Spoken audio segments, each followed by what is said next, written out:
We do not live in just one world. We move through many different worlds each day. Family, work, friendships, intimate relationships, community, and the private inner world we carry within us. Each of these places may ask something different of us. At work, we may become capable, organized, and responsible, and focused at the same time. In our families, we may become the peacekeepers, the rebel, or the caretaker, or the person who stays quiet. In close relationships, we may long for connection while also protecting ourselves from being too fully seen. Different parts of us may come forward in different areas of our lives. A life transition can make these differences more noticeable because change often unsettles the roles we have become accustomed to playing.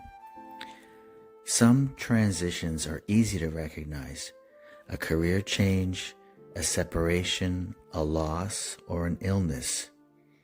Becoming a parent, retiring, or watching children grow up and leave home are all very important stages. Other transitions are much quieter. They may begin as a growing feeling that something no longer fits. An old way of coping may begin to feel too limited.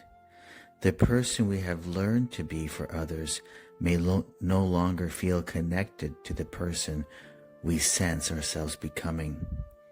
These moments may bring anxiety, grief, shame, confusion, maybe relief, or several other feelings at once. They may also bring questions. Questions like, who am I now? What matters to me at this point in my life? What am I still carrying? What part of me has not yet had enough space? We often try to answer these questions by thinking harder. We analyze, make lists, replay conversations, and search for certainty. But some questions are not answered through thought alone. Sometimes understanding begins by noticing what is already happening. What happens in the body when we say yes, but mean no? What happens to the voice when we try to ask for something? Do we tense? Do we collapse, rush, withdraw? Or do we explain? Do we please the other? Do we defend from the other? Do we reach towards someone and then pull away? These patterns are not random. They may have developed in response to what was needed at an earlier time. They may have helped us belong, remain connected, succeed, avoid conflict, or protect ourselves from pain.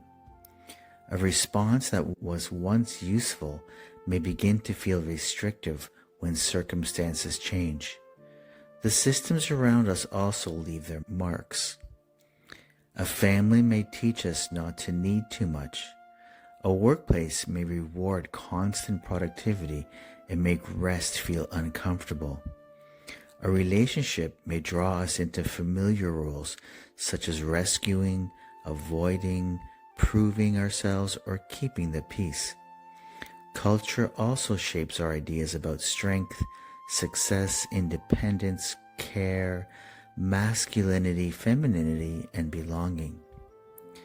Noticing these influences does not require blaming the people around us or blaming ourselves. It may simply involve becoming curious about the meeting place between the individual and the world. How have the environments around me shaped the way I respond? What do I learn to do in order to belong? What happens when those old responses no longer fit? Life transitions can feel unsettling because they often ask us to loosen our connection to an old identity before something new has fully taken shape. We may recognize that we cannot return to the way things were while still not knowing what comes next. This in-between place can feel uncertain. It may also contain possibilities that are not yet clear. Something unfinished may begin asking for attention. Something longed for may begin to find a voice. And something held back may begin to move. There may be value in staying with this place for a little while rather than rushing to define it. What is changing? What still feels familiar? What feels uncomfortable? What feels quietly alive? We may not be able to control every system we belong to or every change that enters our lives, but we can notice how we meet these moments. We can notice what we continue to carry, what we begin to question, and what may be asking to emerge. Sometimes moving forward does not begin with a clear answer. It begins with becoming more present to the life that is already taking shape.